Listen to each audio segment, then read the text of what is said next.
Aqui é o pastor Paulo Coutinho e hoje eu quero falar com você sobre o termo imoralidade sexual na Bíblia.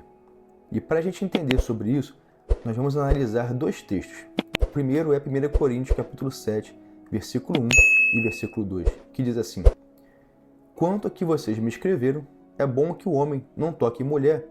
Digo que por causa da imoralidade, cada homem tenha sua esposa e cada mulher tenha o seu próprio marido.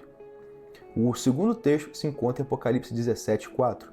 Achava-se a mulher vestida de púrpura e de escarlata, adornada de ouro, de pedras preciosas e de pérolas, tendo na mão um cálice de ouro, transbordante de abominações e com as imundícias da sua prostituição. Esses dois textos parecem estar falando de coisas diferentes, mas não estão, porque todos os dois textos usam o termo grego porneias, é o mesmo termo. O texto de Coríntios capítulo 7, versículo 1 e 2, está falando o seguinte: qualquer relação sexual que aconteça num ambiente diferente de um casamento heterossexual e monogâmico é tratado pela Bíblia como imoralidade. Então o conselho do apóstolo Paulo ali é justamente esse. É isso que o Espírito Santo está ensinando ali. Por causa da imoralidade, por causa da porneia, cada homem tem a sua esposa e cada mulher tem o seu próprio marido. Ou seja, Paulo está dizendo o seguinte: vocês precisam resolver esses problemas, abandonar essas práticas estranhas e se encaixar no padrão sexual que Deus estabeleceu, um casamento heterossexual e monogâmico.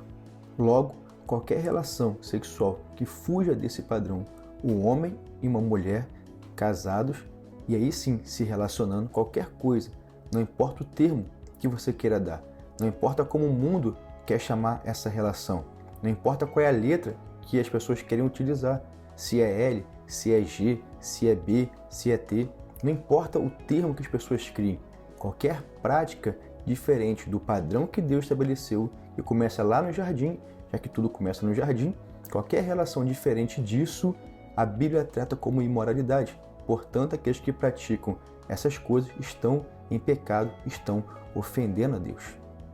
O segundo texto, Apocalipse 17, 4, que nós lemos, vai usar o mesmo termo porneias, da onde vem pornografia, pornô e outras coisas mais. Algumas Bíblias traduzem o termo porneias não como imoralidade, mas como prostituição ou impureza. Então, dependendo da sua versão, vai ter uma variação, mas o termo grego ele é o mesmo, independente de como a pessoa traduziu. E é interessante que Deus vai nos revelar algo importante nesse texto. Não é por acaso que as nações, todas as nações da terra, estão cada vez mais se inflamando com esse tipo de problema, com esse tipo de pecado.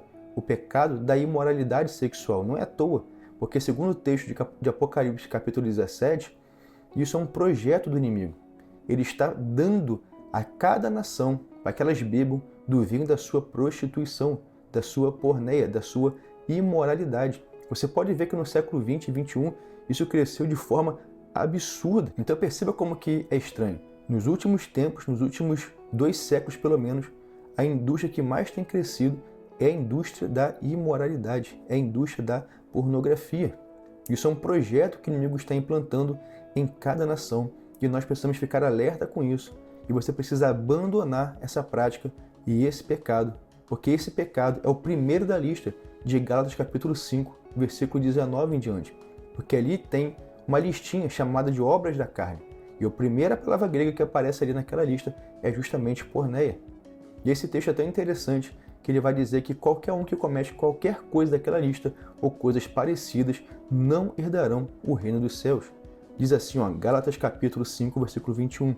Declaro a vocês, como antes já os escrevi, que os que praticam tais coisas não herdarão o reino de Deus.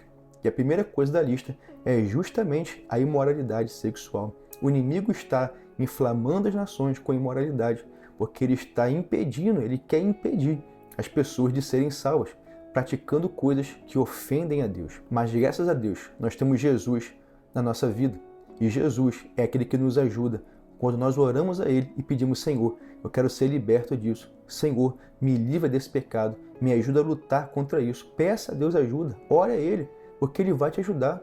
Olha o que Ele diz em João capítulo 8, versículo 36. Se, pois, o Filho os libertar, vocês serão verdadeiramente livres. Jesus quer te libertar. Jesus pode te libertar. Entregue a sua vida, ore a Ele, porque essas práticas estão ofendendo a Deus e isso está impedindo pessoas de entrarem no reino de Deus. Deus não quer que você se perca, Deus não quer que você continue nessa vida, Deus não projetou isso para você, isso não vem da fonte divina, isso é uma prática maligna. Abandone isso, peça ajuda a Deus, porque Ele está ouvindo a sua oração e Ele vai libertar você desse pecado, desse mal. É isso, pessoal. Deus abençoe a sua vida, graça e paz a todos e até o próximo vídeo.